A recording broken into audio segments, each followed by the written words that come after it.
Oi, viajante da vida! Já paramos para pensar qual é o ensinamento mais abundante do Evangelho?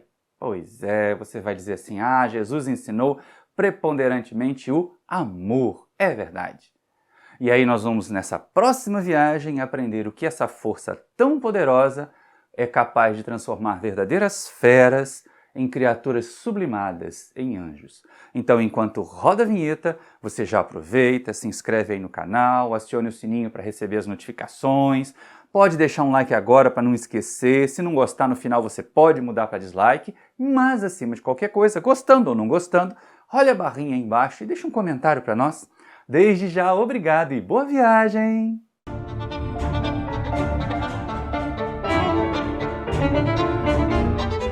Queridos irmãos, queridas irmãs do Centro Espírita Paulo de Tarso, que o amor de Jesus nos envolva nesse momento de estudos.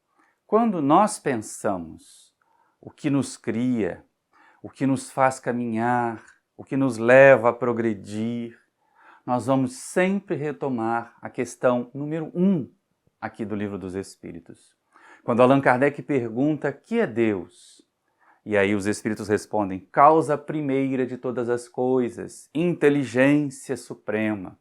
Mas também nós vamos nos recordar de uma carta em que João nos diz que Deus é amor, lá no Evangelho, lá no Novo Testamento.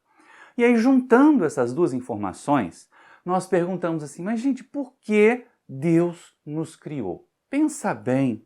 A causa primeira, a inteligência suprema, a perfeição absoluta, poderia ficar tranquilamente curtindo esta perfeição toda, mas cria criaturas imperfeitas num primeiro momento, mas perfectíveis ao longo dos milênios, dos bilhões e bilhões de anos das nossas existências, porque ele cria criaturas imortais. E aí nós vamos perceber a pergunta: por que Deus nos criou? Por amor. É a única explicação que faz com que alguns de nós deixemos essa acomodação da vida de solteiro, da vida de criaturas livres e cuidadoras apenas de si mesmo, para termos filhos. E cuidando dos nossos filhos, ou então cuidando dos nossos animais de estimação, nós ligamos a nossa vida a esses seres por amor. Porque sabemos, eles de certa maneira vão tirar de nós um tempo que poderia ser usado apenas na nossa satisfação. Então nós somos essas criaturas. Deus nos cria por amor, nós temos origem no amor divino. Isso já é algo tão grande, né? Pensa bem, a causa primeira, a inteligência suprema nos criou porque nos ama. Nós deveríamos nos sentir muito bem. Isso deveria ser uma das razões para nós combatermos em nós qualquer sentimento de depressão, de que nós não somos amados, porque tem gente que fica assim, né, curtindo aquelas musiquinhas de fossa do passado. Ninguém me ama, ninguém me quer. Gente, nós somos criados pelo amor de Deus. Só isso já nos bastaria. Mas nós ainda temos as informações que Jesus, que esteve conosco materialmente há 2000 anos, que veio ensinar esse amor, essa força tão grande, tão poderosa, também nos ama. Nos ama e nos inspira, e nos conduz, e nos serve, como dizem os amigos espirituais, de modelo e de guia para nos levar a essa condição de superioridade, de mais felicidade plena, que nós poderemos encontrar na condição de espíritos puros.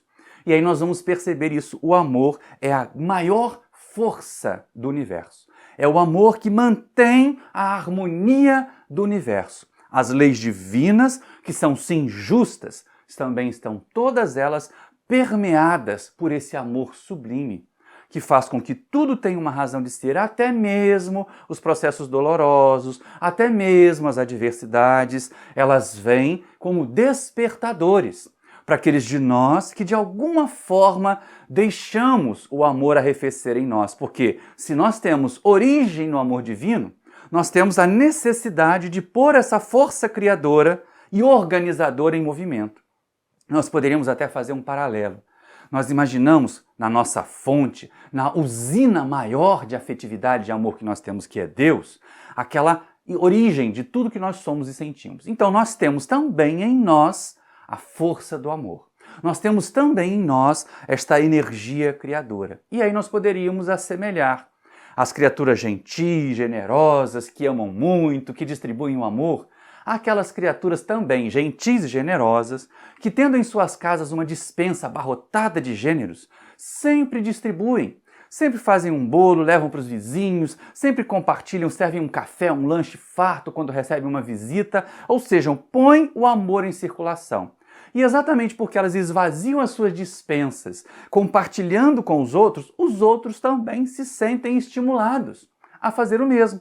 E aí, fazendo circular os alimentos na sua despensa, sempre estarão novos, sempre serão saborosos e sempre serão novidades. Porque o amor que nós sentimos é diferente da forma como outras pessoas expressam o amor, como elas realizam essa afetividade.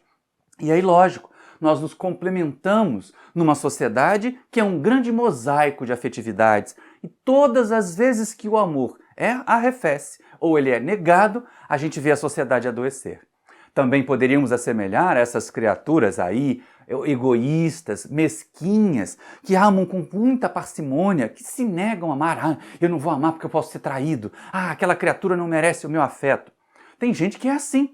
Há aquelas outras criaturas que, tendo a mesma dispensa do primeiro exemplo, cheia de gêneros, abarrotadas de alimentos saborosos, mas porque são mesquinhas, mas porque são egoístas, o que elas fazem? Elas vão usando só com elas, elas vão usando só para elas mesmas, e aí passa o prazo de validade de muitos deles, aquilo começa a exalar odor ruim dentro da despensa, atrai ratos, atrai baratas, e a gente vê aquela casa, aquele ambiente, aqueles sentimentos, o ambiente íntimo dessas pessoas egoístas que não amam ser contaminado por todas essas pestilências e pragas. Então nós precisamos mesmo pôr em ação a força do amor. É a única maneira de nós continuarmos caminhando, de irmos no rumo da felicidade. Porque todas as vezes que o amor adoece, e Emmanuel tem algo muito interessante que ele nos diz na sua obra, que o ódio é simplesmente o amor que adoeceu, o ódio é um amor doente, o ódio é um amor equivocado, e nós vamos ver outras formas equivocadas de amar também, como sendo os ciúmes, as traições, aquela maneira às vezes equivocada de associar amor apenas à sexualidade. Não! A sexualidade se torna muito mais pujante, se torna muito mais satisfatória quando o amor é o seu regente. Quando ela é puramente fisiológica, rapidamente vem a sensação de frustração ou de saciedade quando as criaturas exageram na medida. E é exatamente nesse ponto que nós somos chamados a refletir. Por que o amor adoece? Por que o amor nos faz sofrer? É tão importante amar, é a força divina em nós, é a capacidade de amar. Então por que nos negarmos? Por que nos colocarmos nessa situação de conflitos? Olha só que coisa interessante, não é? Quem ama consegue usar lentes otimistas para a vida, não é verdade? Nós nos vemos como as pessoas que estão apaixonadas, enamoradas umas das outras, veem a vida de uma forma diferente. É até interessante. Nós levaríamos até à falência as empresas de cosméticos, aquelas que vivem só de produzir imagens, de produzir aparências, à falência. Porque se nós amássemos, nós nos amaríamos como nós somos. E aí não é dizer assim, eu sou assim mesmo, deixa tudo cair, deixa tudo envelhecer. Não. Porque nos amamos, nós vamos nos cuidar. Está lá no Evangelho segundo o Espiritismo, no capítulo 17, a necessidade de cuidar do corpo e do espírito que nós somos. Então não é essa coisa do abandono, do autoabandono, não. Quem se ama, se cuida, mas não cuida só de si. Essa é a questão. Quem se ama, se cuida e esbanja e extravasa essa afetividade para cuidar dos outros também. Por isso que eu dizia, os enamorados, os apaixonados, as apaixonadas ficam muito mais otimistas e começam a ver o mundo com lentes coloridas, não é verdade? Imagina lá aquela cena de salão de beleza, a jovem na manicure comentando a respeito da sua última noite, ou porque ela estava se preparando para uma noite emocionante, muito romântica, com o seu príncipe encantado, com aquela... E vai relatando, vai desfiando as virtudes do seu enamorado, do seu príncipe encantado. Para realmente um carro muito bonito na frente do salão, e entra o príncipe encantado e dá um beijo apaixonado na sua princesa.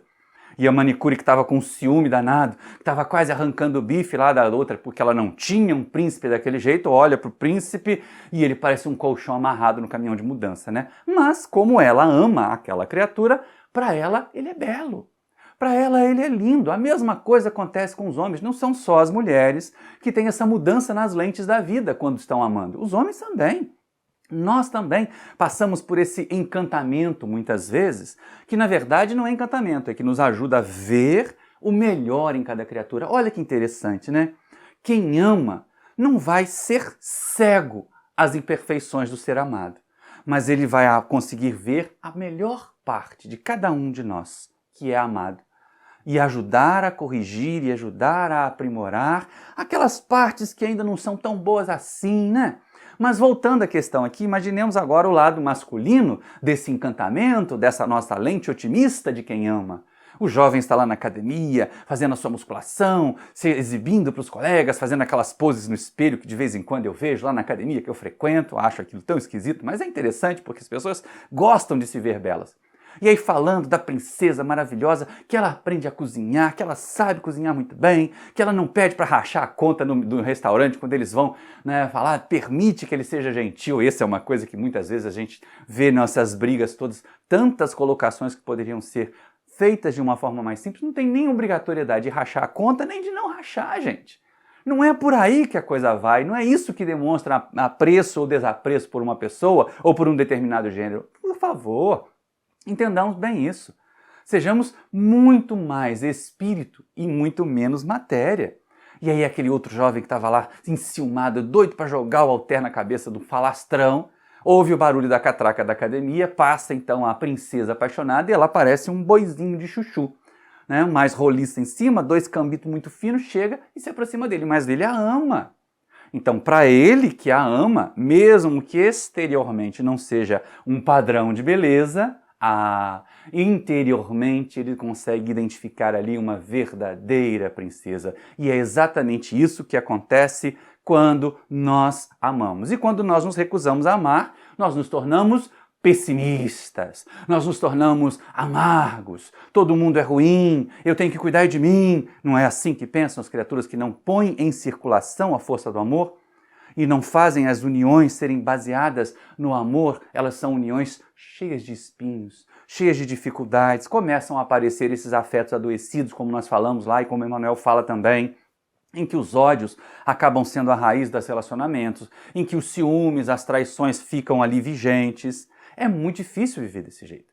E aí nós poderíamos pensar assim, mas o amor é uma força tão grande, tão ampla, que ele purifica as nossas almas. É verdade. Nós ainda estamos imperfeitos, entendamos bem isso, né? Nós fomos criados perfectíveis. Aí alguém pode perguntar assim, mas puxa vida, por que Deus já não criou todo mundo perfeito? Kardec não perguntou isso? Lá no Livro dos Espíritos, os Espíritos respondem a Allan Kardec que Deus não nos criou perfeitos para que nós tenhamos o mérito da conquista. Mas tem uma segunda característica importante. Nós só somos individualidades porque nós temos experiências distintas. Podem até ser jornadas muito semelhantes, mas nós nos diferenciamos exatamente no percurso. Nós temos a mesma origem, simples e ignorantes, muito antes de entrar na fase humana da evolução. Chegaremos ao mesmo destino, espíritos puros. Mas o que nos diferencia, o que nos faz individualidades, o que não é demérito nenhum para os espíritos puros, nós aprendemos isso também lá na codificação, que os espíritos que chegaram à fase mais elevada não se ressentem dos seus equívocos, dos deslizes que eles cometeram no passado, ao contrário, eles congrangearam, eles realmente saudaram todos os equívocos, corrigiram todos os equívocos, senão não teriam chegado na condição de espíritos mais elevados. E aí o que nos diferencia, o que nos individualiza é o percurso. Então, por isso Deus não criou a todos nós perfeitos, mas sim perfectíveis. Do simples ignorante até a angelitude, nós vamos criar um percurso só nosso, exclusivamente nosso, mas não egoísta. Só nosso, individualmente nosso, mas compartilhando as nossas vidas, compartilhando as nossas experiências com todos os demais. É assim que os mais avançados ajudam no progresso dos mais atrasados, por amor. Pensa bem, Jesus, governador espiritual do planeta, espírito puro, antes da Terra ser formada, precisava passar pela crucificação, estar encarnado junto de nós aqui naquele momento lá na Palestina, conviver com aquelas criaturas chucras, obtusas, para nos ensinar o amor, só amando muito para fazer um trem desse, só amando muito para agir dessa forma. E é exatamente isso que nós vamos perceber, o amor purifica. purifica as criaturas e o amor purifica as sociedades. As sociedades, Maurício, sim. Se nós hoje vemos ainda e vivemos ainda num mundo de provas e expiações, pode ter certeza, meus amigos, minhas amigas, é porque nós ainda não aprendemos a amar em plenitude. Nós ainda não aprendemos a vivenciar essa afetividade. Olha só que coisa interessante. As guerras que nós vemos acontecer, elas são calcadas na ausência do amor, no arrefecimento dele. Porque como é possível que uma criatura encha o seu corpo de explosivos, vá para o meio de criaturas que pensam diferente delas e se explodam para matar os adversários, para matar os que pensam diferente? É só porque o seu amor está doente. Nós vamos perceber a violência que está na sociedade, esta que nós temos aí no dia a dia, aqui no Brasil principalmente, em que nós vemos tantas questões nas ruas, tanta agressividade nas redes sociais também, porque é um outro tipo de violência, levando inclusive jovens a pensar e a praticar o suicídio. Nós vamos perceber que falta amor, falta afetividade, falta aquele senso, aquelas lentes que eu falei no começo dos apaixonados, de ver o melhor das criaturas, porque nós amamos. Nós vamos perceber isso também, por exemplo, olha só, acabamos de passar, quando eu estou gravando esse vídeo, nesse momento que nós estamos aqui conversando com vocês, recentemente terminou um encontro, mundial sobre o clima. E aí nós vamos perceber a destruição do ambiente também é falta de amor. Porque quando as criaturas acham que elas podem consumir todos os recursos naturais só para si, sem se preocupar com as gerações que virão, e com as outras localidades que podem sofrer o impacto do seu abuso, da destruição abusiva que elas realizam, elas não estão amando nem a si, nem as gerações futuras e nem as suas vizinhanças, nem os seus demais irmãos de jornada. Então tudo isso a gente percebe assim, falta amor. Mas quer dizer que a gente não sabe amar? Quer dizer que a gente é incapaz de amar? Não. Não quer dizer que a gente é incapaz de amar. Afinal de contas, a nossa origem em Deus coloca a força do amor em nós. O que acontece é que nós não pomos a força do amor em nós para circular. É a força do amor, como nós dissemos, que está também no título de uma live que nós fizemos, que transforma feras em anjos. E é exatamente isso, gente. Nós vamos perceber isso nitidamente, por exemplo, na literatura espírita. Quantas vezes, em obras como as de André Luiz, ou nas nossas reuniões mediúnicas, quantas vezes numa reunião mediúnica nós temos aquele algoz embrutecido, sequioso de vingança, nada o demove, os orientadores falam, os esclarecedores comentam, aplica-se passe e ele não cede. De repente a espiritualidade maior providencia a vinda de alguém que ele amou e por quem foi amado. Uma mãe, uma filha ou um filho, um parceiro ou uma parceira de uma outra existência, alguém que foi muito importante afetivamente. E aquele verdadeiro monstro no mundo espiritual, aquele verdadeiro demônio no sentido que os nossos irmãos de outras crenças dão a espíritos inferiorizados, ele cede. Ele se permite aconchegar até como uma criança chorando, soluçando. Eu já vi isso tantas vezes. Quando benfeitores espirituais, quando mães generosas, quando filhos vêm resgatar esses entes queridos embrutecidos das trevas, eles saem chorando, agradecidos por terem encontrado de novo o amor em suas vidas. É muito interessante ver isso. Já vi uma vez, numa reunião mediúnica nossa no Paulo de Tarso, uma criatura algoz, muito vingativo. E aí, porque 2 dos seus filhos haviam desencarnado, vítimas daquela criatura que ele perseguia, vem a reunião com a proposta do perdão. Vêm reluzentes, o menino e a menina, ainda se apresentando como as crianças que aquele espírito conhecia, não que fossem espíritos infantis, mas se apresentando daquela forma. Gente, como o espírito se sentiu abalado, envolvido, aconchegado por aqueles 2 seres que se mostravam ali pequeninos, para que a força do amor pudesse ser despertada no coração do seu antigo pai. Lindo, maravilhosas essas cenas. E alguém pode dizer, Maurício, mas eu não participo de reunião mediúnica, eu não tenho como constatar a força do amor em ação. Temos sim, temos na literatura espírita. Vamos destacar a obra Libertação de André Luiz, que é uma obra linda, em que os benfeitores espirituais fazem todo um processo de auxílio a encarnados e desencarnados envolvidos em intrincadas obsessões. E aí existe lá o espírito Matilde, um ser tão elevado, tão superior, que o benfeitor Gúbio precisa ceder dos seus fluidos, que são mais densos, para ela, para que ela possa ser percebida, para que ela possa ser vista em nosso lar. Imagina aqui na Terra, então. E Matilde, então, intercede por Gregório, um antigo sacerdote que vivia liderando uma falange de espíritos trevosos, perseguidores, causadores de processos obsessivos, e Gregório era muito mau e se vingava de Margarida, uma jovem encarnada, causando processos dolorosos, tentando levá-la à extinção da vida física. E então a espiritualidade age, os benfeitores começam auxiliando a quem primeiro? Aos obsessores, fazendo com que aqueles espíritos despertem. De vez em quando a gente imagina que tratar a obsessão é tratar o encarnado, é afastar o obsessor do obsidiado. Quando, na verdade, o que nós vemos André Luiz e a equipe de Gubbio fazer ali no livro Libertação é socorrer, em primeiro lugar, os aflitos desencarnados. Fazer que eles despertem, como fizeram com Saldanha.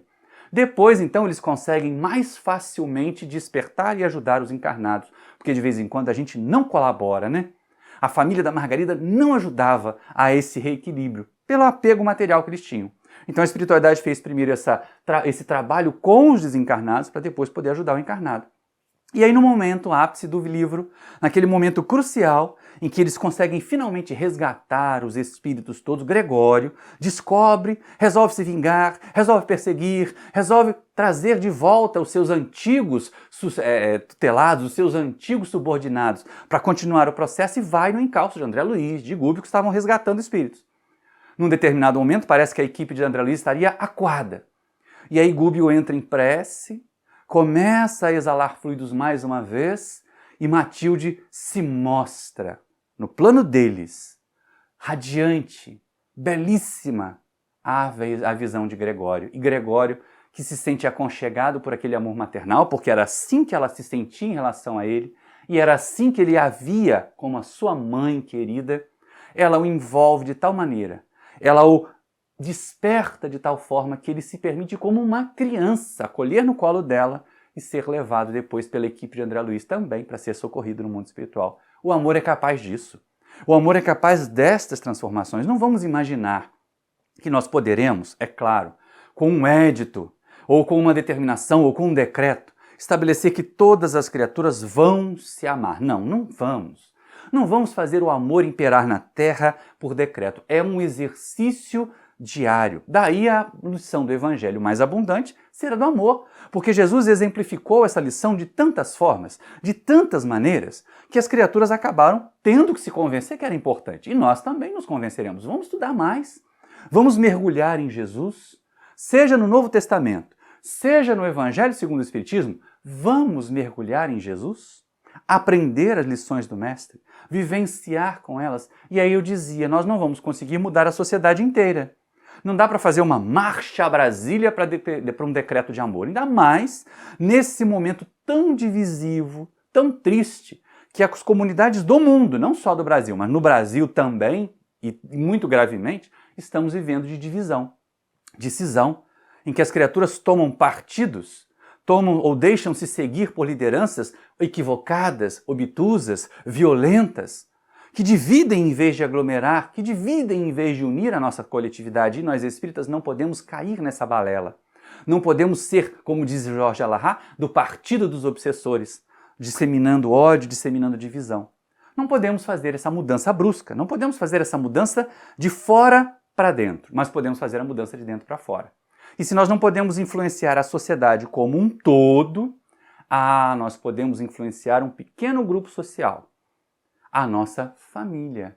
O amor em família, nós temos até outros estudos sobre isso. Vejam lá no vídeo O Amor como Solução, que também já tem em HD, para vocês poderem perceber quanto que nós, com a força do amor, podemos transformar as nossas famílias. A necessidade de estruturar a família, a necessidade de equilibrar a família, de preparar a família para que ela seja aquele ninho aconchegante que Emmanuel fala para nós ali no livro Vida e Sexo, em que os espíritos podem começar a desenvolver as suas missões, as suas tarefas. Isso é tão relevante, isso é tão importante. E nós temos visto hoje essa situação muito grave, porque famílias estão desagregando-se.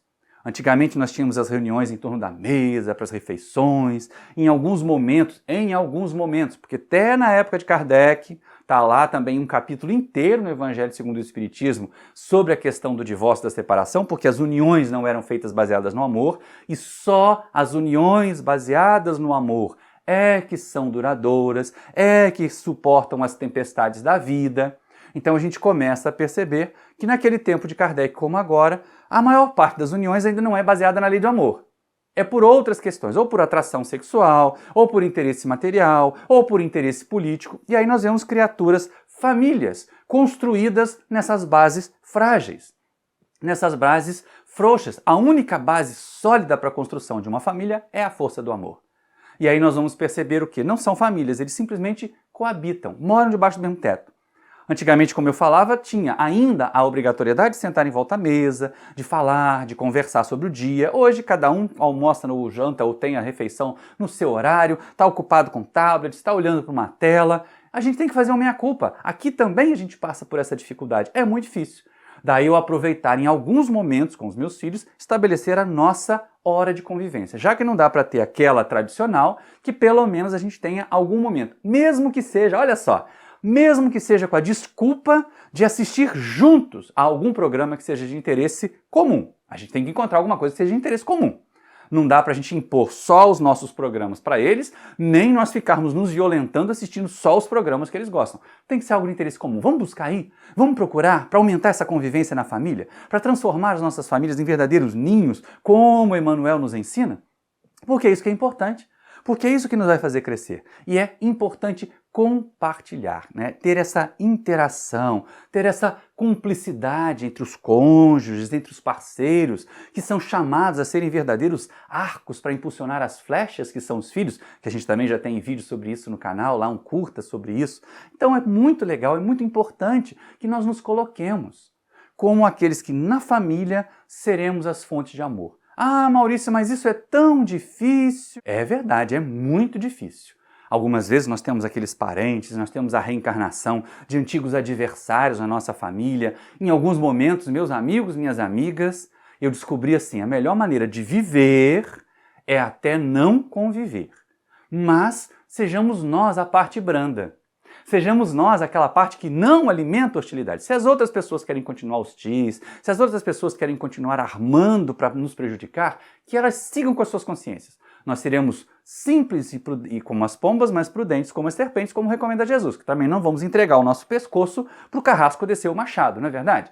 Ficar forçando aquela convivência, é o meu sangue, eu tenho que conviver.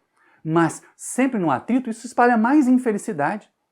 Isso espalha mais dificuldades. Pais e mães que às vezes sonham que seus filhos que não se entendem estejam numa convivência harmoniosa, ficam mais infelizes quando obrigam esses filhos a conviver e percebem o quanto eles continuam hostis, o quanto eles continuam fazendo sofrer uns aos outros. Então é melhor, como eu disse, em casos excepcionais, em casos muito difíceis, a melhor forma de viver pode ser não conviver. Mas peraí, não é com todo mundo, né? Afinal de contas, se nós tivermos dificuldade de convivência com todos os membros da nossa família, o problema não está neles. O problema está em nós. E aí a força do amor tem que ser colocada para trabalhar em nós. E essa cumplicidade, essa ideia de carregar junto todas as questões, todos os desafios da família, isso entre os parceiros, entre os cônjuges, ela é muito importante. Por quê? Porque é a forma de sermos exemplos, de sermos modelos para os filhos, mesmo naqueles casos de casais separados, que nós possamos ser o melhor ambiente em cada uma das casas para os nossos filhos. Porque se talvez seja difícil conviver com o ex, não pode ser impossível viver com os filhos, amar os filhos, exemplificar os filhos. Educar os filhos é amar. E aí é muito importante que nós nos situemos numa outra questão. Na parte de educar, amar pode significar dizer não muitas vezes. E o não, como eu tenho dito até em outras oportunidades de estudos, é frequentemente uma prova de amor mais pujante do que sim. Ontem mesmo, numa outra atividade espírita, eu tive esse comentário. O não requer raciocínio, o não requer explicações amorosas. Não permito que você faça isso exatamente porque eu te amo, porque isso pode te prejudicar. Um não que não cerceia, um não que não impede o crescimento, que não aprisiona a pequena ave no ninho. O sim não, o sim precisa apenas da acomodação, o sim precisa apenas da negligência. Ah, mas assim meu filho vai me ver bonzinho, vai gostar de mim. Não vai. Ele vai achar que a gente foi relaxado na educação deles. O não vai fazer com que eles percebam que nós nos importamos. mas na dose certa, hein, gente? Cuidado para não ser só não, cuidado para não ser só sim. É possível caber tudo. Nessa relação com os filhos, é muito importante que nós sejamos educadores pelo exemplo. Que nós vivenciemos aquilo que nós gostaríamos de vê-los realizar. O amor vai produzir isso. O amor vai renovar os seres, vai causar essas transformações. E em famílias renovadas, em famílias melhoradas, por isso eu disse, vamos começar o processo do amor na família, porque em famílias renovadas forma-se o ambiente adequado para que os espíritos se desenvolvam, para que os espíritos consigam resgatar em si o melhor e desenvolver esse melhor. Porque de vez em quando nós estamos num ambiente que nos impede até de agir de forma adequada. Porque nós temos que passar tanto tempo nos defendendo das encrencas, das brigas, das dificuldades, que dificilmente conseguimos exercitar o melhor de nós. Então é importante, mas equilibrando as famílias, harmonizando as famílias, nós preparamos então para as sociedades bem equilibradas. E aí vem alerta, pais e mães. Nós estamos em momentos, numa estrutura da sociedade, em que todos temos que trabalhar. Trabalho e ocupação útil, não apenas o trabalho em casa. Então, sem posturas machistas, sem nenhuma diversidade, os homens ajudando no trabalho doméstico, as mulheres colaborando nos trabalhos da manutenção da família, do ganho material, isso é importante. Mas, lembrando também que se nós temos prole, se nós temos filhos, esta tarefa deve ser compartilhada. Não vem com aquela história de que os filhos de hoje precisam saber que eles têm pais que trabalham, por isso que a gente não tem tanto tempo para dar atenção, bota no curso de inglês, bota no balé, bota no esporte, para eles poderem ter bastante ocupação e a gente poder então trabalhar para dar para eles o melhor. Olha que equívoco. Nós estamos trocando presença afetiva por presentes, por coisas materiais passageiras, que eles nem vão saber o valor, eles podem até saber o preço. Cuidado, hein, gente? Saber o preço de alguma coisa, de algum presente, não significa que nossos filhos aprenderam o valor desse presente. E aí, não troquemos presença por presentes, tá bom? Vamos fazer esse trato para que as nossas famílias sejam as famílias mais equilibradas, mais harmoniosas, para que nossos filhos cresçam e se sintam seguros de conversar conosco, de compartilhar conosco as suas experiências, para que eles sejam na sociedade outros tantos bons exemplos, outros tantos bons modelos para os seus colegas, para aquelas pessoas com quem vão conviver. Porque é isso que o amor faz. Ele promove essa transformação íntima, ele promove essa melhora interior em nós, e aí como nós ganhamos, como nós crescemos com essa nova estrutura. E é interessante a gente perceber isso assim, mas Maurício, será que é assim sempre? Será que sempre nós vamos ver essa melhora? Sempre, gente.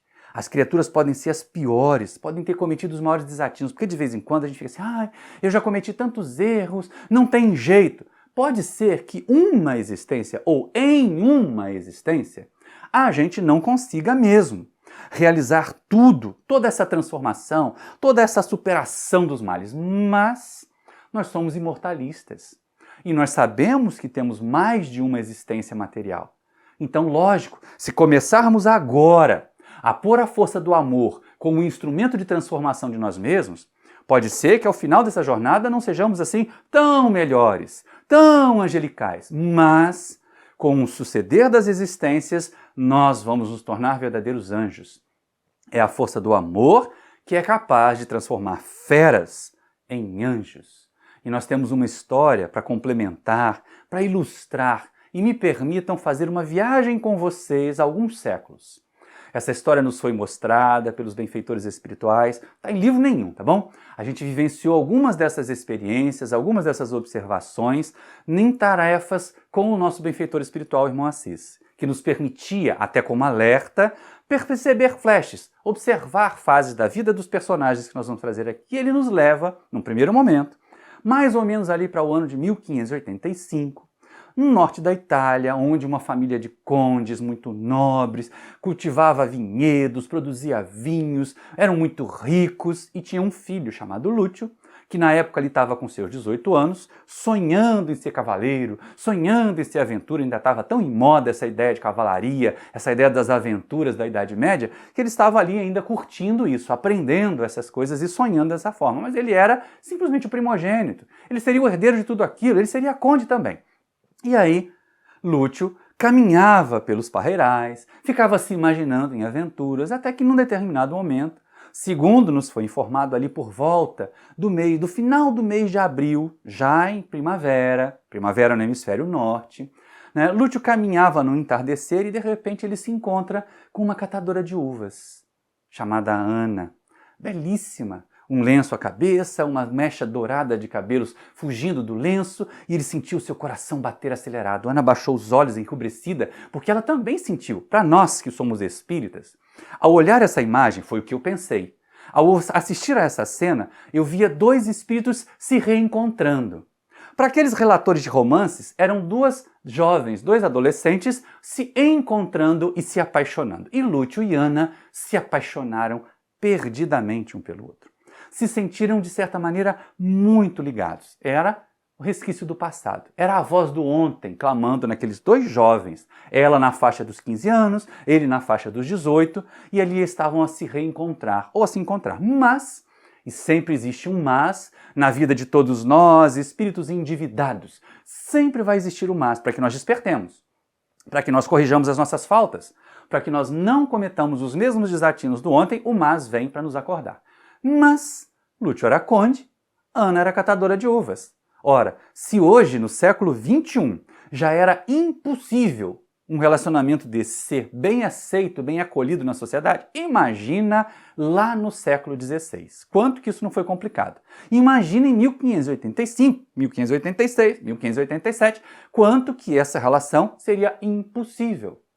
E aí, lógico, mais impossível ainda, porque nos mesmos parreirais onde Ana trabalhava com seus pais, havia um outro jovem, pouco mais velho do que Lúcio, catador de uva, chamado de Girolamo, que queria tanto se casar com Ana, que tinha uma paixão cega por Ana. Ele estava construindo uma casa, estava se preparando para ter um dote, para pedir a mão de Ana em casamento, e de repente ele descobre que o patrãozinho, que ele achava uma criatura desprezível, porque era rico, porque tinha tudo, porque não tinha que trabalhar, estava apaixonado e se relacionando com a sua namorada, que ele imaginava na cabeça dele que era a namorada dele, hein, gente?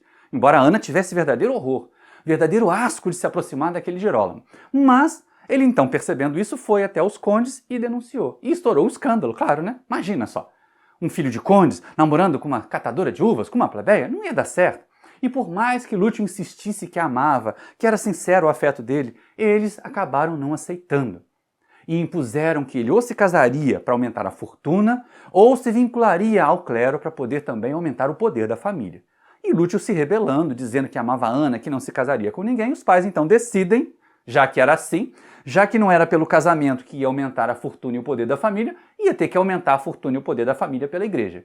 E decidiram então que Lúcio seria o sacerdote da família. Teria que se fazer clérigo, teria que se fazer padre. Olha só que coisa, né? A imposição da fé a criaturas que não a têm é muito complicada. Sempre vai gerar hipocrisias, sempre vai gerar dificuldades. E nós vemos então nesse primeiro momento, naquela crise familiar na família de Lúcio, essa decisão dos pais, enquanto ainda podiam, enquanto ainda tinham autoridade que era respeitada, decidirem que o filho ia ser sacerdote. Levaram-no para um mosteiro, na região era o mais importante, na região era o mais influente, e Lúcio foi deixado lá. Quando as vestes de noviço foram colocadas, ele se sentiu um prisioneiro. Odiava os pais, odiava aquele catador de uvas que havia denunciado seu afeto, se sentia traído por todos, porque os pais de Lúcio fizeram o seguinte: em vez de simplesmente afastar, demitir os pais de Ana, mandá-la embora dos vinhedos, correndo o risco de que Lúcio fosse atrás, eles convenceram os pais de Ana a que ela também fosse feita freira. Então ela estava perdida definitivamente para Lúcio. Na vida sacerdotal eles permaneceriam longe um do outro. Era uma frustração só. É lógico que depois o irmão Assis também nos mostrou um pouquinho dessa história da Ana e do quanto que ela passou dificuldades e apertos lá no convento para onde ela foi. Mas a nossa história aqui está com Lúcio. Está com esse amigo que nós conhecemos lá no 1585 e que nós trazemos a história dele aqui para vocês, embora ela não esteja em livro nenhum. É muito interessante porque, assim, aquela sensação, aquele ambiente, final do século XVI, início do século XVII, muito poucos tinham vocação verdadeira. A igreja já estava mais soterrada em interesses materiais, em interesses mais cotidianos do que se imaginava. E aí ele, ao ver seus próprios superiores, o sacerdote, o prior desse convento, uma criatura venal, acostumada aos banquetes, queria saber de cuidar do rebanho não. E aí os outros sacerdotes exploravam os noviços, abusavam deles muitas vezes. Era um ambiente desagradável, não era um ambiente onde se encontraria Jesus. Não era um ambiente onde se encontraria uma fé verdadeira, embora alguns ali estivessem sinceramente devotados ao bem, sinceramente devotados ao amor do Cristo. Mas a maioria não. Então Lúcio fez a sua primeira formação, esse seu noviciado, neste ambiente que era desagradável, que era hostil, o que simplesmente aumentou nele o envenenamento da afetividade. E o ódio aflora, o desejo de vingança surge, e ele percebe que a única maneira de poder se vingar, porque era o seu objetivo, daqueles que o haviam infelicitado era ter poder, e poder na igreja. Então começa a articular essa ascensão. E nós vamos vê-lo então no dia dos seus votos, nos seus votos definitivos, quando finalmente as vestes de padre tocaram seu corpo, elas caíram como uma mortalha. Morreu Lúcio, o jovem animado, o jovem sonhador, e nascia só Padre Lúcio, frio, calculista, sequioso de vingança. E assim ele foi durante algum tempo, habilidoso, inteligente, se envolveu rapidamente, se aproximou do prior, sabia ser solícito, bajulador, conquistando espaço. Em pouquíssimo tempo, em pouquíssimos anos, já era o secretário do prior. Já cuidava dos afazeres, da agenda, já cuidava muito daquelas tarefas e também conhecia muito as quedas do seu superior. Sabia dos seus erros, sabia dos seus equívocos e ele foi imaginando a possibilidade. E lógico, porque bajulava, porque favorecia o superior, recebe do superior então a distinção. Porque era assim, né? Foi indicado a Roma para receber uma distinção. Não era um título, não era uma mudança de posição, mas de monsenhor, que era uma distinção clerical. De alguém que era bem devotado, bem dedicado. E aí passa a ser Monsenhor Lúcio. Pouco tempo depois, então, ele aproveita para dar o seu primeiro golpe. Encosta o superior na parede, avisa que se ele não se retirasse e não o indicasse para substituí-lo, já que ele era o secretário, já que ele era o segundo em comando, né, que não o indicasse para... Ele iria denunciar as quedas, as falhas, os desvios, principalmente os desvios de doações e de recursos que aquele prior fazia para si, em vez de doar para a igreja. E aí, lógico, aquele sacerdote que já estava idoso, que sabia das dificuldades e principalmente das perseguições àqueles que caíam em desgraça na igreja, cede espaço, alega enfermidade, alega idade avançada e sugere o nome de Monsenhor Lúcio para o novo prior. E a partir daí, então, começa o processo. Ele agora tinha o poder. Como eu disse no começo, o mosteiro onde ele estava era dos mais influentes na região. A igreja ainda era a grande consumidora dos produtos da terra, os nobres dependiam muito das compras que eram feitas, e aí, lógico, o primeiro ato de vingança foi diminuir as compras da vinícola dos seus pais, fazer com que os condes entrassem em um processo de empobrecimento. Em paralelo, uma denúncia aqui, uma fofoca acolá, uma mentira bem plantada, e Girolamo foi denunciado porque a Inquisição ainda estava em voga e foi apodrecer nos porões da Inquisição. E assim Lúcio passou os próximos anos daquela existência causando dissabores, causando danos. Ele não tinha nenhuma vocação para o celibato.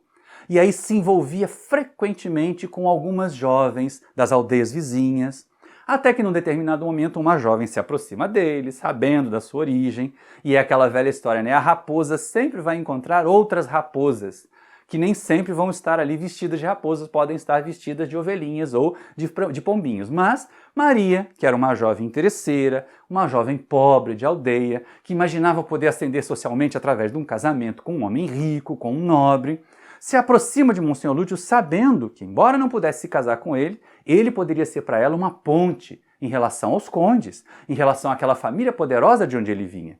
E rapidamente desse relacionamento, dessa paixão equivocada, surge um fruto.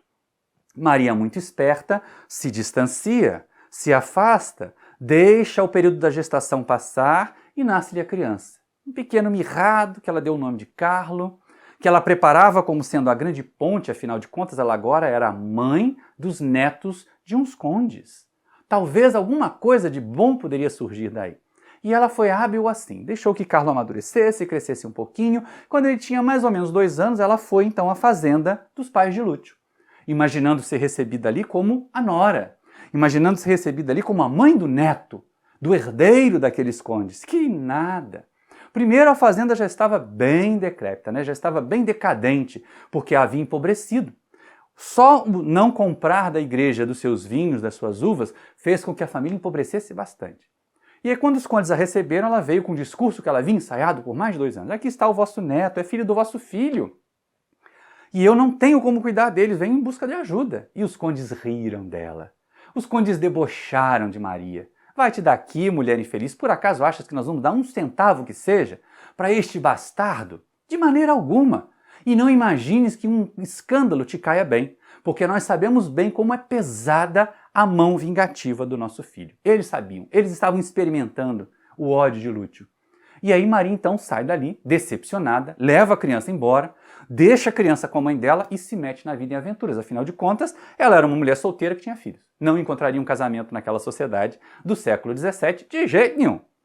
Pouco tempo depois, alguns anos depois, Maria desencarna num prostíbulo, que era o destino das jovens com aquele tipo de comportamento naquela época. Felizmente hoje nós melhoramos. E Carlo é criado pela avó. Vai crescendo, sempre mirrado, sempre pequenino, mas mostrando cada vez mais a semelhança física com o pai. Quando Carlo tinha mais ou menos 17 para 18 anos, a velha sentiu que estava muito idosa. A avó sentiu que não ficaria muito mais tempo e não podia deixar, apesar daquele menino ser sido, na origem, causa de tanto sofrimento para ela se afeiçoar a ele. Porque Carlo era gentil, porque Carlo era generoso. No ambiente de pobreza em que eles viviam, ele sempre tentava mitigar, minimizar os sofrimentos deles e dos outros. Então ela desenvolveu um afeto sincero, um afeto legítimo por aquele neto bastardo.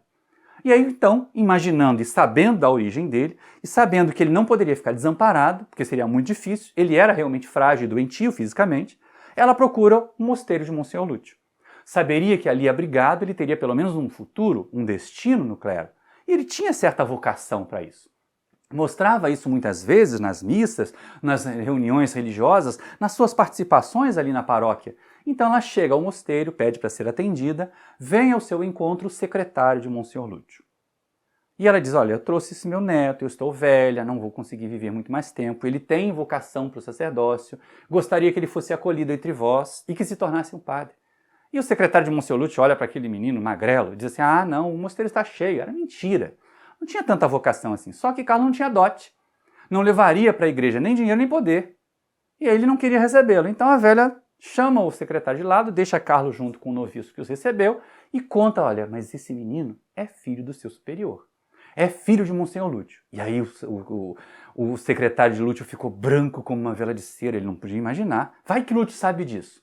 Vai que Lúcio descobre que ele havia despachado seu filho. Então ele acolhe Carlo. A velha vai embora, as portas do mosteiro se fecham, ela nunca mais foi vista ali na região, foi viver a sua vidinha até o final da existência e Carlos segue então com o secretário de Monsenhor Lúcio até o gabinete do prior.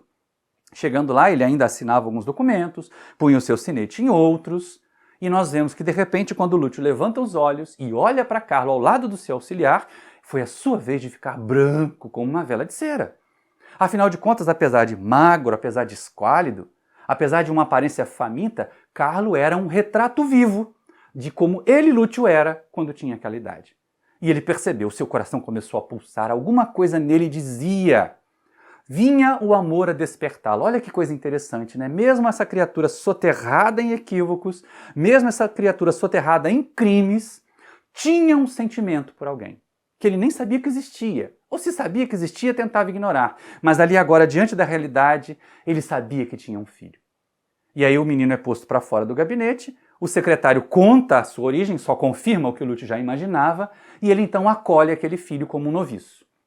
Carlo começa a sua preparação, começa a sua formação e Lúcio vai se encantando e, ao mesmo tempo, se preocupando. Por vezes ele observava, quando Carlo estava junto com os jovens pobres, com os vocacionados, porque havia ricos vocacionados também, ele se sentia animado, ele queria auxiliar os pobres, ele queria ajudar companheiros, afinal de contas aquela ordem tinha toda uma herança da proposta de Francisco a respeito do cuidado dos pobres e do voto de pobreza. Não era uma ordem votada à riqueza ou ao abastamento, não. Era uma ordem votada ao socorro aos pobres, aos sofredores. E Carlos se sentia empolgado assim, mas Monsenhor Lúcio também ficava muito preocupado. Porque de vez em quando, Carlos estava lá servindo uma mesa, Chegando à mesa dos jovens que tinham origem rica, que eram abastados, que iam para o clero apenas para garantir mais poder para suas famílias, ele também começava a dizer que sonhava ser bispo, ser cardeal, tá tão perto, ter tanto poder, está tão perto da tiara e da estola papais, que a sua vontade seria vista, seria atendida, acatada como se fosse a vontade do próprio Papa. Olha só! E aí Lúcio ficava muito preocupado, porque ele, Lúcio, sabia, apesar de ser apenas um dono, vamos colocar assim, né? Um superior em um mosteiro, em uma região da Itália, era um mosteiro importante. E ele sabia das intrigas, ele sabia dos problemas, das perseguições, das guerras políticas que estavam permeando a igreja naquele momento e temia que o seu filho ficasse assim exposto. E aí Lúcio toma uma atitude que só a força do amor é capaz de explicar. Ele já estava envolvido. Ele já estava encantado por aquele filho, ele já amava. Olha que interessante, né? Apesar de todas as adversidades, apesar de todas as dores, o amor jamais se extinguiu naquele coração. Ele apenas foi soterrado. Foi soterrado pelos erros, foi soterrado pelos equívocos, foi soterrado pelas trevas dos atos equivocados de Lúcio. Mas ele continuava existindo. E bastou o sopro da vinda de Carlo para que aquele amor florescesse de novo. O amor paternal, principalmente, que tem detalhes diferentes daquele amor passional que ele sentia por Ana. Da atração, que tinha também uma conotação física, por Carlo era cuidado, era afetividade, era proteção. E para protegê-lo mais de perto, Monsenhor Lúcio toma uma atitude que só a força do amor é capaz de explicar. Ele queria acompanhá-lo de perto, não podia sendo prior. Então ele renuncia. Ele pede para se aposentar, permanecer no mosteiro e continuar apenas como um simples preceptor, um instrutor dos mais novinhos, para poder mais de perto estar com Carlo. E aí ele aprendeu que Carlos se metia às vezes numa mata ou ia para uma choupana bem velha, levar um cobertor, levar uma cuia de comida, muitas e muitas vezes aprendendo a servir. E Lúcio foi desenvolvendo o prazer de servir e descobrindo a alegria de distribuir amor, de levar amor às criaturas. Olha que interessante, a força do amor é renovadora. Em uma existência nós vamos ver aquela fera, Monsenhor Lúcio, já começando a se transformar em alguém que descobria o prazer de amar, o prazer da caridade, o prazer de fazer o bem. É muito interessante que seja assim.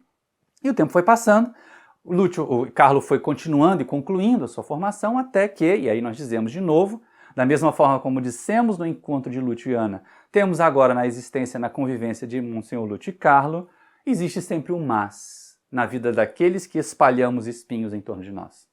Os adversários de Lúcio, vendo que ele agora não tinha mais o poder, que ele não era mais o prior e que ele tinha uma afetividade especial por aquele noviço, resolveram se vingar dele. E assim que Carlo fez os primeiros votos, foi mandado para um outro mosteiro para poder continuar a sua instrução.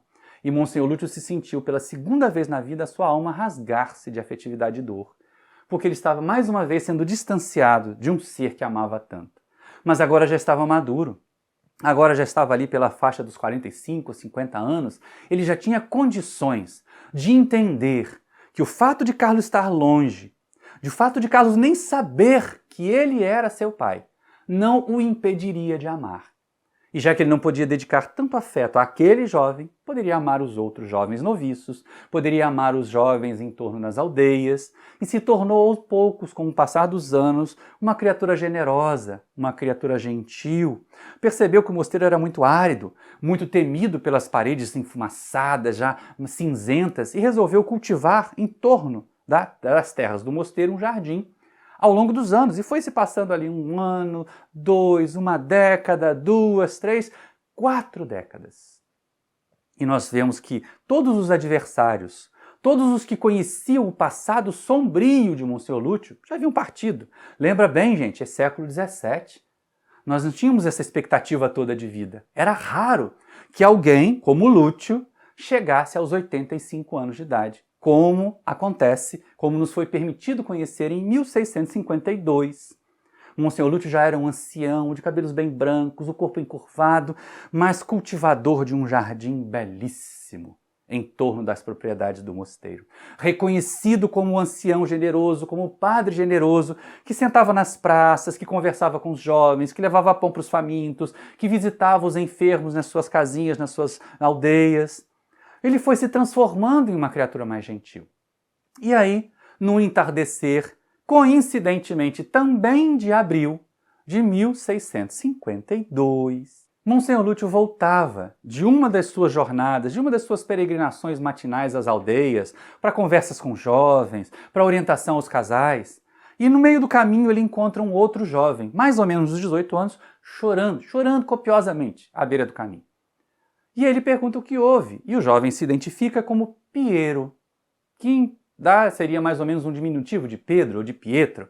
E aí Piero chorava amargamente, chorava tristemente porque a sua noiva, a sua prometida, havia fugido da aldeia. Passou por ali um jovem muito rico, muito cheio de prosa e levou-a com ele. Ela se apaixonou por esse jovem e o abandonou.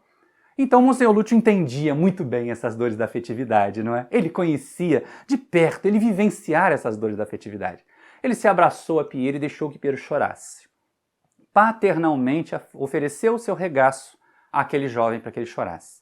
Depois que Piero estava um pouco mais refeito, ele pediu o braço de Piero que o sustentasse. Olha como é interessante que muitas vezes aquele que ajuda se coloca na condição de quem precisa ser ajudado.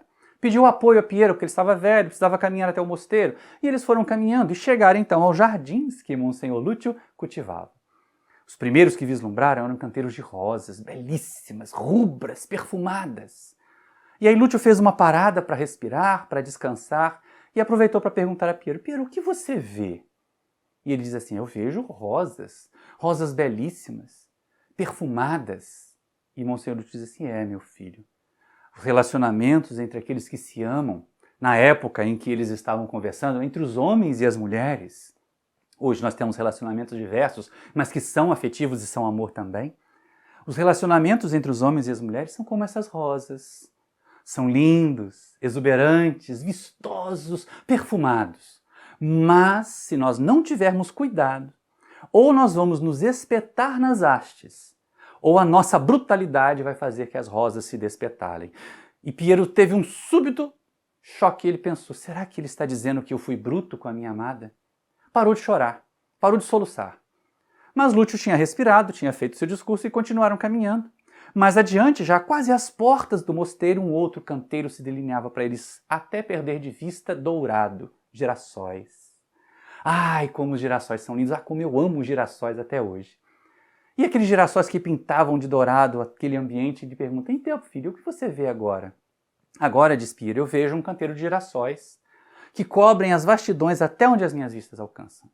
E aí Lúcio diz assim: meu filho, os girassóis podem ser o símbolo que existe entre o amor dos pais pelos filhos e dos filhos pelos pais. Piero fez aquela cara de estranhamento. Veja como eles são fortes. Veja como eles buscam a luz permanentemente. Veja como eles alimentam as avezinhas do céu. Então é isso, disse Piero, tendo um flash, tendo um insight, poderíamos dizer hoje. Eu quero logo voltar à aldeia, eu vou agradecer aos meus pais pelos cuidados que eles me deram e quero logo ser pai também. E ia começar a sair correndo quando Lúcio segurou pelo braço e disse: calma, meu filho, calma. Na vida, assim como na nossa jornada, antes que você chegue ao canteiro dos girassóis, terás que aprender a transitar pelo canteiro das rosas. Deu-lhe um beijo na testa, entrou no mosteiro para orar e Piero retorna à sua aldeia. No dia seguinte, Monsenhor Lúcio já estava se preparando para o recolhimento, se preparando para as suas orações da tarde, quando um noviço bate à porta da sua cela e diz: você tem visitas. Não era comum que isso acontecesse. Mas ele foi atender. Quando chegou ao salão, Piero estava lá andando de um lado para o outro. Quando viu Monsenhor Lúcio, correu ao seu encontro, beijou a sua mão agradecido e disse: mestre, o senhor me salvou ontem, porque eu ia me matar. Olha que interessante como a força do amor é capaz de resgatar, mesmo quando a gente não sabe. Eu ia me matar. Eu não tinha razões para viver. Mas você me deu novas razões para viver. Me mostrou que existe um caminho. Mas quando eu cheguei em casa, quando eu cheguei à aldeia, quando eu comecei a observar os vizinhos, comecei a observar os meus pais, como é triste o relacionamento dos casais. Quantas dificuldades, quantos problemas a vencer, quantos desentendimentos. Será, Senhor, que nós estamos fadados a passar simplesmente a sofrer os canteiros das rosas, os relacionamentos passionais, para nos dedicarmos apenas à prole, sofrermos para curar e cuidar dos nossos filhos, alimentá-los com sacrifício e com suor de nossos rostos? E aí Lúcio disse: não entendeste, meu filho, vem comigo. E levou Lúcio à biblioteca do mosteiro. Fez com muito custo que ele se sentasse em torno de uma mesa bem tosca, foi a um estante, pegou um livro e colocou diante dele. E o abriu. Era o Evangelho. Era uma passagem linda.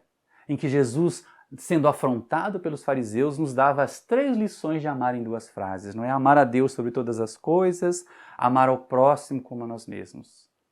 E aí, marcando aquela página especificamente, havia uma rosa, cuidadosamente enrolada em filó, seca, desidratada. Ela não era tão bonita quanto as rosas do canteiro, mas ela estava ali, e se chegasse mais perto, a gente até sentia um certo perfume. Foi assim que eu percebi. E quando ele pergunta então a Piero, Piero, o que você vê agora? Eu vejo uma rosa marcar as páginas de um livro.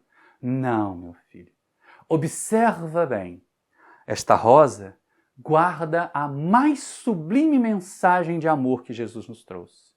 Você vê, ela não é igual àquelas que estão lá nos canteiros. Não é exuberante, não é viçosa, mas ela está toda bem cuidada, protegida nesta mensagem de amor. Guarda todas as pétalas e, se você observar, ainda traz algum perfume. Assim deve ser o cuidado nos relacionamentos entre os homens e as mulheres, entre os que se amam, porque a nossa brutalidade pode espetalá-las, ou a nossa invigilância pode nos fazer ferir. Mas se elas forem cuidadas, olhe só, não há mais espinhos nessa haste, meu filho. Todos os espinhos foram levados pelo tempo. Sobrou só o conjunto de pétalas, o perfume e a lembrança carinhosa da mensagem de amor. Mas, Senhor, pergunta Piero, mudando rapidamente a mente de um sentido para o outro, e os girassóis? Qual é o sentido dos girassóis terem um amor entre os pais e os filhos? Aí Múrcio sorri e disse, meu filho, esta é uma outra história. Num outro momento eu vou lhe contar. E não é que eles tiveram muitos outros momentos? Piero passou a ser um frequentador assíduo do mosteiro porque ele aprendia na sabedoria do velho, no afeto do velho, tornando-se aquele filho da alma que enriquecia também a vida de Lúcio. Ora, é verdade. Eles acabaram quase se tornando pai e filho, embora pelos laços da alma. Tinham tanto em comum. Piero passou a ajudar, remuneradamente passou a ajudar nos canteiros, a cuidar dos canteiros, afinal de contas Lúcio já era muito velho. Levava outros jovens para aprender com o velho sábio, com o velho amadurecido, marcado pelas dores da vida, mas que estava fazendo esforços por progredir. E assim eles viveram 1 lustro, 2, mais 10 anos. Era praticamente inimaginável que alguém chegasse a 95 anos naquele finalzinho de século XVII. Mas estava lá, 1662, 95 anos. Monsenhor Lúcio havia passado muita dificuldade no inverno, que tinha sido recente, estava ofegante em sua cela. Piero agora era já adulto, responsável por cuidar dos jardins, tinha outros trabalhadores que ele coordenava, era respeitado no mosteiro, era visto até como um filho da alma de Monsenhor Lúcio. E podia se despedir do seu mestre todas as tardes quando voltava para sua aldeia, para sua família, porque ele havia construído a sua própria família, e beijar-lhe a mão do mestre. Naquela tarde, ele percebeu que Monsenhor Lúcio estava muito fraco. Beijou-lhe a mão, comentou dos 10 anos de convivência que eles tiveram, tão produtiva, tanto aprendizado, e perguntou, mestre, eu tenho aprendido tanto contigo, acariciando as mãos enrugadas do velho, mas por que os girassóis são o símbolo do amor entre os pais e os filhos? Eu me sinto filho da tua alma. E aí o velho sorrindo, numa voz fraquinha, disse, Piero, tu já tens essa resposta. Não tenho junto de mim o meu Carlo, eles se tornaram confidentes. Piero sabia de Carlo e sabia de Ana, mas mantinha-se sigiloso, mantinha-se discreto em relação ao seu pai da alma. Tu sabes que eu não tenho junto de mim o meu Carlo, mas te fizeste meu filho. Te amo tão intensamente. Te trouxe todos os meus ensinamentos, coloquei à tua disposição tudo o que a vida me ensinou, por amor. Os girassóis fazem isso. Enquanto são jovens, viçosos, representam os filhos, buscam a luz. Mas envelhecidos, deitam as sementes ao solo. As aves do céu as vêm comer e aquelas que sobram vão gerar outros girassóis. É assim, meu filho, que o amor dos pais se perpetua no amor dos filhos. E aí deu um beijo em Piero, fechou os olhos e naquela noite desencarnou, voltou para o mundo espiritual. Piero sentiu tanta saudade, tanta falta. Como o mosteiro estava bem vazio, a cela de Monsenhor Lúcio, pela história que ele havia desenvolvido, ou pelo menos pela história que lembravam que ele havia feito, vivido nos últimos 50 anos, dedicados ao bem, permitiram que sua cela ficasse intacta, quase como uma relíquia. Piero a visitava frequentemente, a arrumava, garantia a ordem, depois das suas tarefas nos canteiros. Até que numa tarde, 2 anos depois da partida de Monsenhor Lúcio, foi que Piero notou, alguém deve ter reorganizado a cela na sua ausência, e uma pequena arca de madeira foi parar embaixo de uma mesa. Não era o lugar habitual. Piero a pega, a abre. Ela era entalhada, Sentado em um tronco havia um velho lendo um livro, e atrás canteiros que pareciam ser girassóis, apesar dos entalhes na madeira. Piero abre aquela pequena arca e encontra as relíquias. As relíquias de Monsenhor Lúcio. Um pequeno saquinho com sementes de girassóis. De novo, aquela rosa do livro que Lúcio havia trazido para o seu baú de relíquias. A lembrar o afeto, o amor por Ana. Várias folhas de papel amareladas, com poesias, com textos, com cartas que Lúcio jamais havia mandado para Carlos, seu filho querido. A última folha da pilha estava clara ainda, parecendo ter sido escrita há pouco tempo, pouco antes de Monsenhor Lúcio desencarnar. Piero a abre e descobre, e percebe finalmente o quanto aquele velho o amava como filho. A última carta, o último poema de Monsenhor Lúcio era uma canção de ninar, digamos assim, um acalanto para Piero, para aquele filho que a vida lhe havia trazido pelos condutos da alma. Piero chorava copiosamente, porque ao ler aquelas linhas, ao perceber o sentimento do velho, ele se sentiu aconchegado por aquele amor paternal. Do outro lado da vida, Monsenhor Lúcio sorria e abraçava mesmo seu filho Piero, porque ele finalmente havia compreendido a força do amor. Assim também Piero concluiu a sua existência na Terra.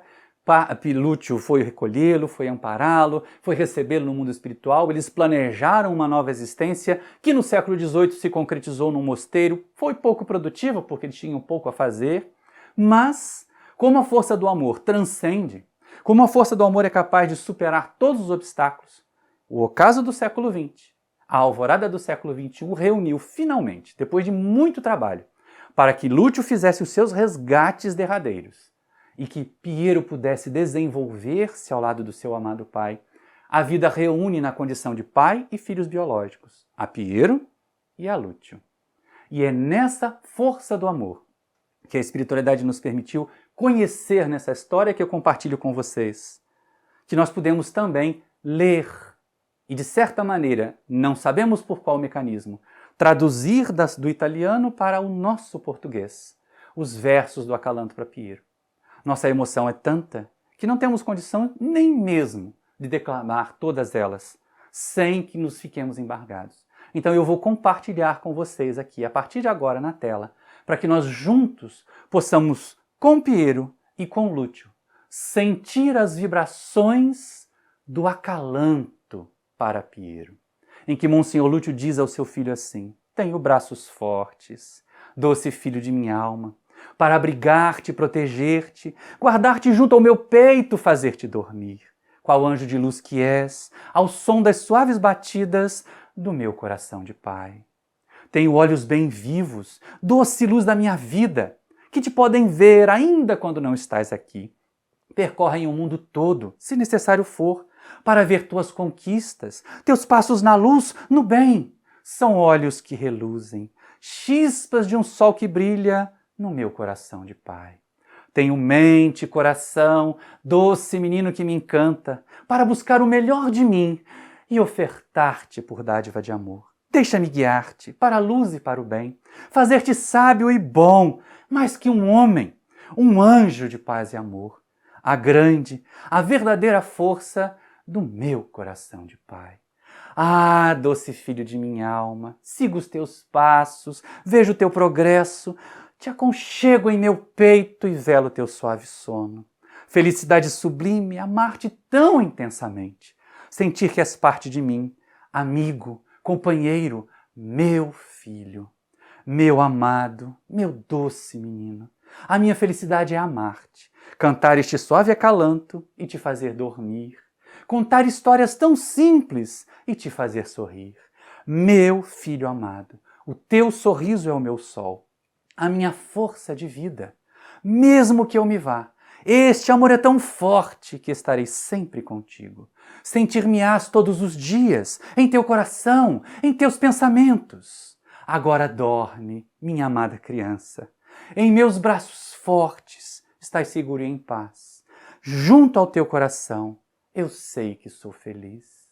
E se a força do amor, meus irmãos, minhas irmãs queridas, é capaz de transformar aquela fera nesta criatura capaz de sentir os versos do acalanto para Piero, o que não fará conosco? Sigamos amando, e o amor plantará na terra, a partir de nós, a paz e a felicidade que nós buscamos. Muita paz a todos e muito obrigado pela sua atenção.